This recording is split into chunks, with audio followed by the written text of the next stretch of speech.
mais ça va venir, Sandra, vous inquiétez pas, il y a le jingle, voilà, c'est tout, c'est comme ça. Mais on ne sait pas, des fois il n'y a pas. Des fois il n'y a pas, très bien. Alors, la lettre de motivation, elle aussi. Oui, alors, classiquement, quand on est candidat, on envoie... quand on postule pour un poste, un curriculum vitae, j'en parlerai une autre fois. Normalement, c'est bien d'accompagner son CV d'une lettre de motivation, même si de plus en plus de candidats ne le font pas. Ouais. Ah bon? Un usage qui est accepté par les entreprises. Accepter, on n'a pas vraiment le choix, on va dire, mais c'est peut-être un peu dommage de se priver quand même de cet outil complémentaire qui peut apporter quand même un certain nombre de choses. Donc, vaut mieux en faire, puisqu'il y en a de moins en moins. À la rigueur, ça permet de se distinguer. C'est pas mal d'en faire. C'est pas mal d'en faire. À quoi ça sert? Alors voilà, la lettre, à quoi ça sert? La lettre, elle sert à donner du sens au CV. C'est-à-dire qu'elle va, par exemple, préciser le projet professionnel dans lequel on a envie de s'inscrire. Quelqu'un qui change de métier ou souhaite changer d'entreprise parce qu'il veut se spécialiser plus dans un secteur ou un autre. Eh bien, dans la lettre, on peut préciser ça. C'est certes, je suis débutant, mais voilà mon cheminement intellectuel ou cheminement de mon projet qui fait que je postule à cette annonce, par exemple. Ça permet aussi... Par exemple, de donner du sens à quelqu'un, par exemple, qui a beaucoup bougé. Pour couper l'herbe sous le pied au recruteur, à l'interprétation qui pourrait être de... Il papillonne, il est pas constant, il est etc. instable. Eh bien, on a, par exemple, des candidats qui précisent, ben voilà, je suis amené à suivre mon conjoint qui est régulièrement muté parce que gendarme, parce que voilà, et c'est pour ça que j'ai... Bon, voilà. On désamorce des interprétations qui peuvent être mauvaises.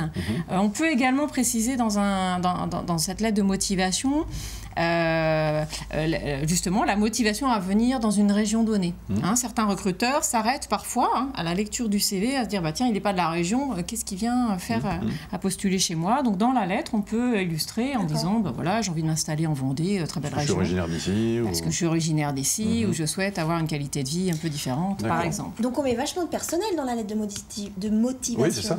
C'est pas que pourquoi on veut travailler.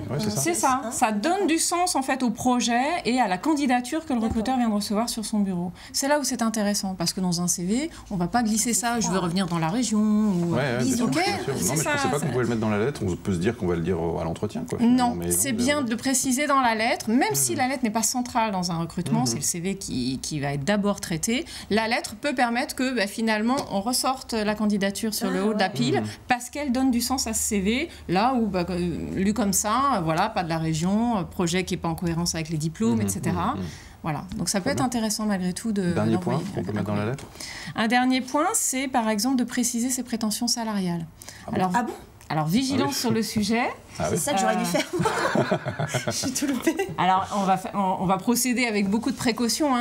On le met à partir du moment où c'est demandé dans l'annonce. Dans l'annonce, on a des recruteurs qui précisent « merci de préciser aux prétentions salariales ». Ça fait gagner du temps à tout le monde, mine de rien. Oui, mais dans ce cas-là, on peut être très vite mis de côté. L'idée, c'est de mettre une fourchette. D'accord. Évidemment, ne pas s'enfermer sur un chiffre brut. Entre 0 et 5000.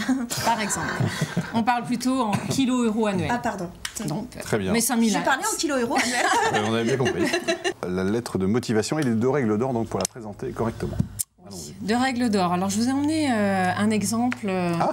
De lettres reçues. Un exemple de lettre reçue, voilà. Alors, c'était très difficile de choisir, parce qu'on en reçoit beaucoup. Alors, j'ai mis un petit coup de fluo pour mettre en valeur un certain nombre de choses.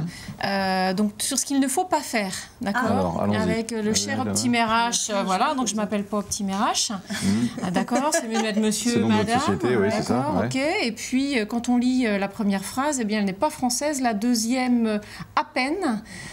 C'est vraiment un très mauvais exemple avec beaucoup votre organisation serait respectée. Ah oui, c'est pas... Serait on a du mal. Oui. Bon, voilà. Et puis je me réjouis de vous entendre. Tout à fait, bisous. Ouais, donc, alors on en reçoit assez régulièrement en fait. Il y a régulièrement...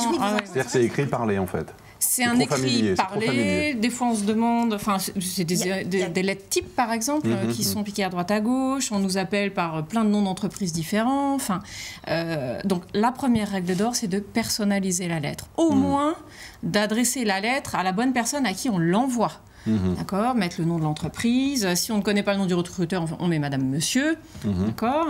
Et si on écrit par exemple à un journal qu'on répond à une annonce ou à Pôle Emploi par exemple, on met Madame, Monsieur. On met Madame, Monsieur. Tout à fait. C'est neutre et ça passe très bien. Pôle Emploi, Paul. à D'accord, éviter. très Merci bien. Adèle. Merci Adèle pour cette... Voilà, très et bien. bien sûr de préciser quand je dis personnaliser, c'est préciser aussi le numéro de l'annonce, le poste pour lequel on postule. Une entreprise peut avoir en cours 4-5 recrutements.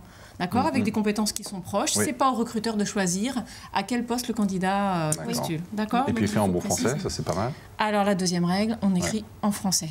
En français correct.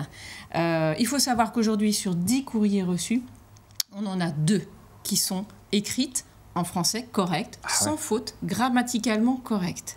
Donc c'est très rare. 2 sur 10. C'est très rare, oui. Alors ça peut hérisser le poil. Ouais. Vous voyez, il y en a d'autres qu'on peut écouter à l'école. C'est un constat. C'est un constat. Quels que soient les postes. Quels que soient les postes.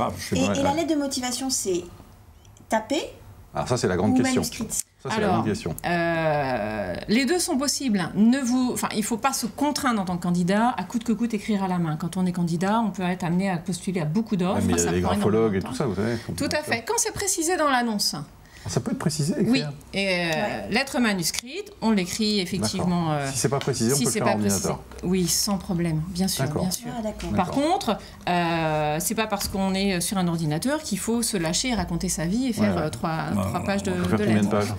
pages? Une page suffit. 2 si vous l'écrivez à la main parce que c'est demandé, que vous avez une grosse écriture, pourquoi pas, mais c'est grand maximum. D'accord. Il faut savoir que la lettre, elle est malgré tout lue dans un second temps. D'accord. C'est un support au CV. Donc sur un recrutement où on a 80 ou 100 candidatures, la lettre est lue dans un deuxième temps. Peut-être même pas lue. Et parfois, elle n'est pas lue, je pense. On regarde juste un exemple de CV correct que vous nous avez apporté. Une lettre tout à fait correcte, avec les coordonnées, évidemment une date, c'est pas mal, un numéro d'offre, avec l'intitulé du poste, et puis Madame Billy, c'est pas mal, j'aime autant que chez Optim RH. C'est pas pour ça que vous ne serez pas retenu. Oui, mais c'est déjà un a priori défavorable. C'est ça, c'est ça. C'est pas ça qui va faire la différence, on va dire, dans un sens négatif, si le CV est adéquat. Par contre, elle peut entacher la qualité de votre candidature si elle est mauvaise. D'accord. Merci beaucoup pour ces précieux conseils. Merci Sandra.